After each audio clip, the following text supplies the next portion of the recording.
Good morning, kindergarten. We are ready for math today. We are starting a new chapter in math. It is chapter 10. We are going to be identifying and describing three-dimensional shapes. Okay, but you know every time we start a new chapter, the first thing they want to do is always to go back and review and see what you already know before we start learning something new. So when you open up your math page and turn it back, we're going to be looking at some regular two-dimensional shapes first. Two-dimensional shapes are the flat shapes. So you need a box of crayons with you. I'll give you just a minute to do that. And today we are going to review our two-dimensional shapes, or the flat shapes, before we start learning about three-dimensional shapes tomorrow. All right, you're going to need a red crayon and a blue crayon. And if you don't have something that's exactly red or blue, then you can just get something that is close to it.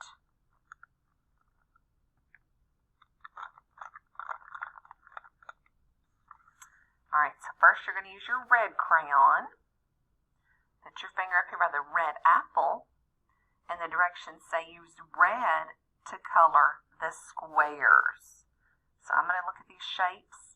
Is that a square? No, it's a circle. That's a rectangle.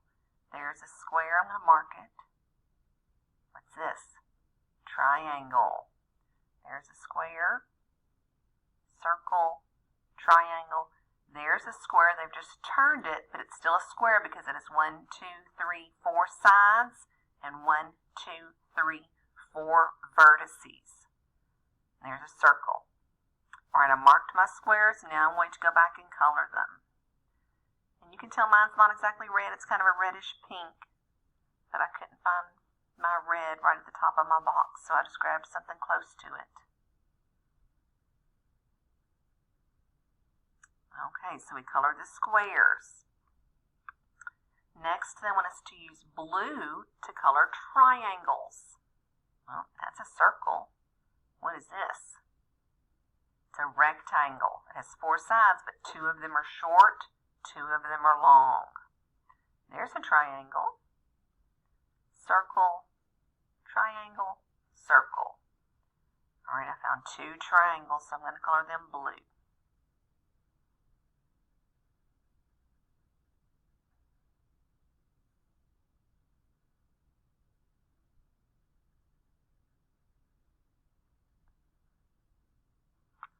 All right, so squares are red, triangles are blue.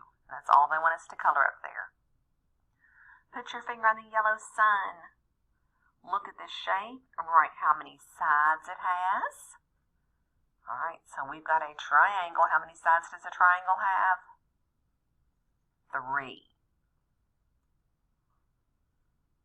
How many vertices does a triangle have? Vertices is the math word for corners.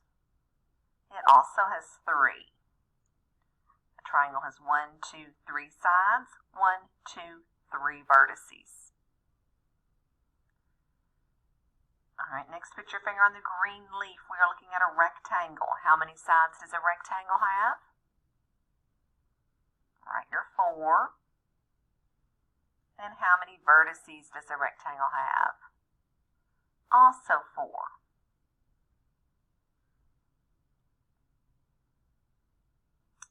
And down here by the blue flower, they want you to use your pencil and put an X on any shape that has 3 sides. All right, does a triangle have 3 sides? Yes. All right, does this rhombus have 3 sides? No, it's got 4. What about the square? No, 4. There's 3. Oh, 1, 2, 3, 4. Can't mark that. 1, 2, 3. There's a triangle, has 3 sides. 4, 3, 4.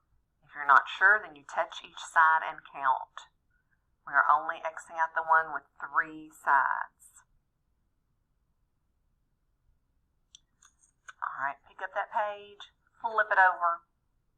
You should see a family. Looks like they are eating. The directions say mark an X on the food that that is shaped like a circle. All right, only food. So I'm going to look at the table. Oh, that pancake looks like it is shaped like a circle. All right, the waffle's not. The toast isn't. The fruit is not. The eggs, that's all I see. It's the only food I see that is shaped like a circle. Draw a line under the food that is shaped like a square. All right, well, this waffle is shaped like a square, so put a line under it. And then circle the food that is shaped like a triangle. All right, the toast, that looks like they cut in into triangles.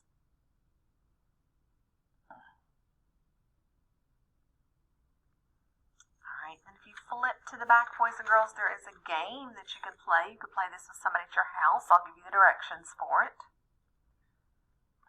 You're going to need to choose a shape. There's a rectangle, circle, square, or triangle.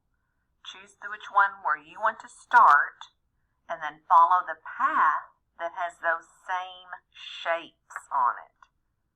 And once you've gone through, like with your finger, and you found the path, then you could go back with a pencil or a crayon, and you can actually draw the path. But use your finger first to make sure you found it. So if I wanted to start with a rectangle, then I'm going to take my finger and I'm going to stay on the path that only has rectangles. There's a rectangle. Oh, there's a rectangle.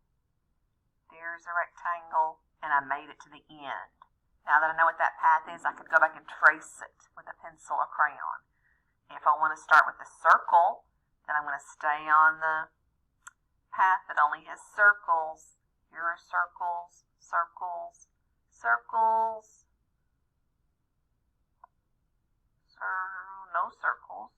Keep going. Oh, there's a circle up here.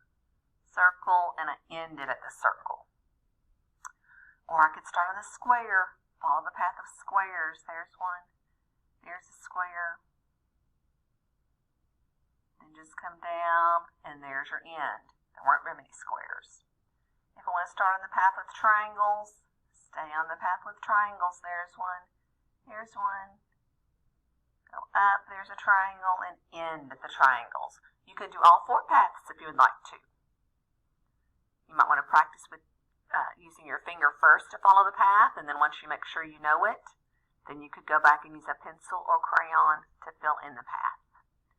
All right, just reviewing those flat shapes before we start talking about three-dimensional shapes tomorrow. All right, have a great day, boys and girls. I miss you.